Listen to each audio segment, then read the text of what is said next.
కాపు సామాజిక వర్గంపై చంద్రబాబు నాయుడు మొదటి నుంచి కక్షతో వ్యవహరిస్తున్నారని మాజీ మంత్రి గుడివాడ అమర్నాథ్ ఆరోపించారు.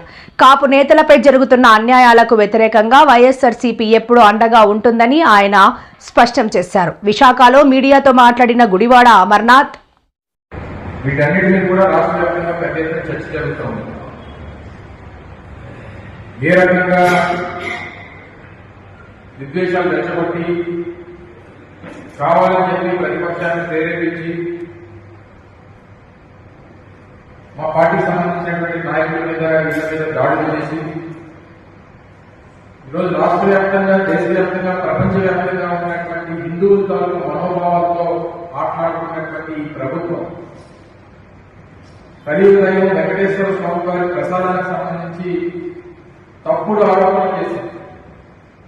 జంతు పువ్వు కలిసిందని చెప్పి లేనిపోయినటువంటి ఆరోపణలు చేసి వారి తాలూకా మనోభావాలతో మాట్లాడుకొని తీరా పైపెచ్చు సుప్రీంకోర్టు ఏర్పాటు చేసినటువంటి సిబిఐ సిట్ ద్వారా వచ్చినటువంటి వాస్తవాలన్నింటినీ కూడా పక్కదో పట్టించాలనేటువంటి ప్రయత్నం చేస్తూ ఈ రకమైనటువంటి ఒక జంగిల్ రాజ్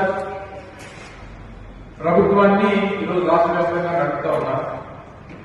దాని మీదే మా నాయకులు జగన్మోహన్ రెడ్డి గారు చేసినటువంటి హత్య దగ్గర నుంచి తర్వాత జరిగినటువంటి పరిణామాలు, గత ప్రభుత్వంలో చేసినటువంటి 2014-19 మధ్యలో ముద్రగడ పట్టణరావు గారిని చేసినటువంటి హత్య ప్రయత్నాలు, ఇలా ఇవన్నీ కూడా మొదటి నుంచి చూస్తూ వస్తా ఉన్నాం. అయితే రాష్ట్ర వ్యాప్తంగా ఉన్నటువంటి పార్టీ శ్రేణులు, వైఎస్ఆర్ కాంగ్రెస్ పార్టీ శ్రేణులతో పాటు పార్టీలో ఉన్నటువంటి కాపు సామాజిక వర్గ నాయకత్వం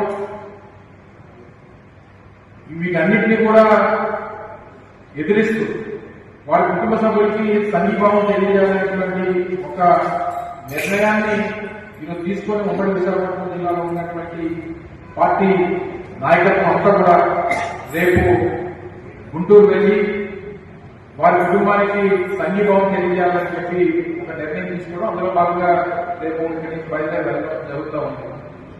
అయితే ఇది చాలా శాంతియుతంగా వారి కుటుంబ సభ్యులకు వెళ్ళి మేము తోడుగా ఉన్నామన్నటువంటి ఒక మెసేజ్ ని వారికి ఇవ్వాలి.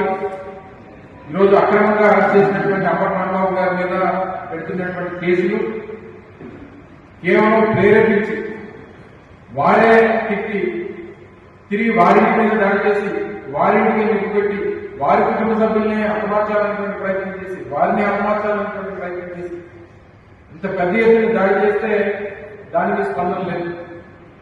ప్రభుత్వం స్పందించదు.